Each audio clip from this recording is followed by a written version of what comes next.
আসসালামু আলাইকুম সবাইকে। আশা করি সবাই অনেক ভালো আছেন। সবাইকে রমজান মাসের অনেক অনেক মোবারকবাদ।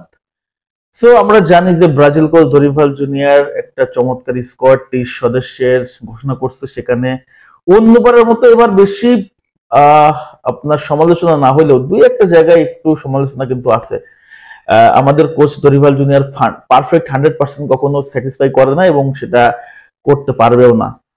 সে হয়তো বুঝে বা সে বিশ্বাস করে যে সবাইকে হ্যাপি করা সম্ভব না।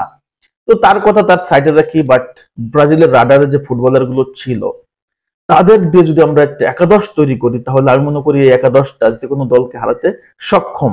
বর্তমানে দরিভাল জুনিয়র যে স্কোয়াড সেটার বাইরে যে একটা একাদশ তৈরি করব, আপনাদের মতামতটা জানাবেন যে এই একাদশ নিয়ে যে কোনো দলের সাথে টক্কর দেওয়া আদৌ সম্ভব নাকি সম্ভব না।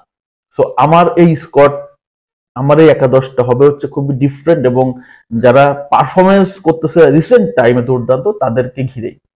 সো আমি গোলকিপার হিসেবে এই জায়গাটায় প্রেফার করব বর্তমান সময়ে লিওতে দুর্দান্ত পারফরমেন্স করা লুকাস পেরিকে। হ্যাঁ, এখানে অনেকেই আপনার হচ্ছে হুগো সুজাকে রাখতে চাইতেন, কারেন্থিয়ান্সের প্লেয়ার, দুর্দান্ত ইয়াং ট্যালেন্ট, বাট রিসেন্ট টাইমে যদি আপনি দেখেন তাহলে লুকাস পেরির পারফরমেন্সটা আমার কাছে টপ নচ লাগতেছে।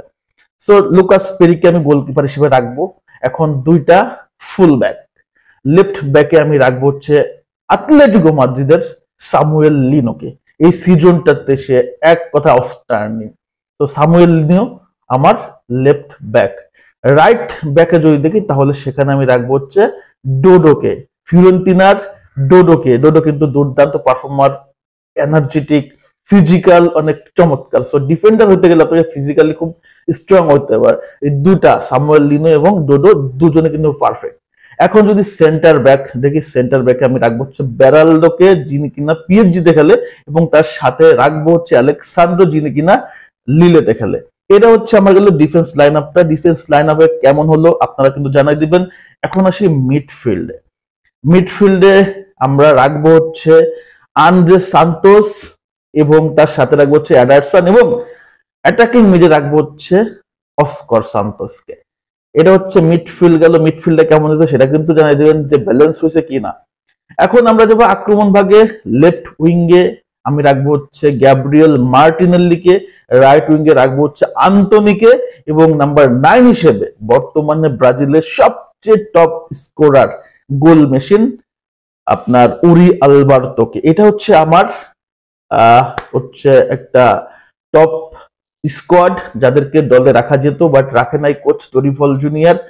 আমার কাছে এটা মনে হচ্ছে যে যে কোনো টিমটাকেই আসলে বিট করা সম্ভব বা যে কোনো টিমের এগেইনস্টে ফাইট দেওয়া সম্ভব।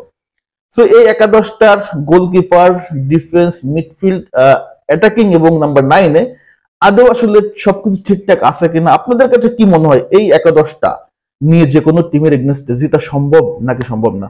কমেন্ট বক্সে জানিয়ে দেবেন আপনাদের মতামত, এবং আপনাদের যদি কোনো টপ 11 থাকে যারা এখন ব্রাজিল একাদশে বা স্কোয়াডে সুযোগ পায় নাই, কমেন্ট বক্সে কিন্তু জানিয়ে দিতে পারেন। সবাইকে ধন্যবাদ জানাচ্ছি।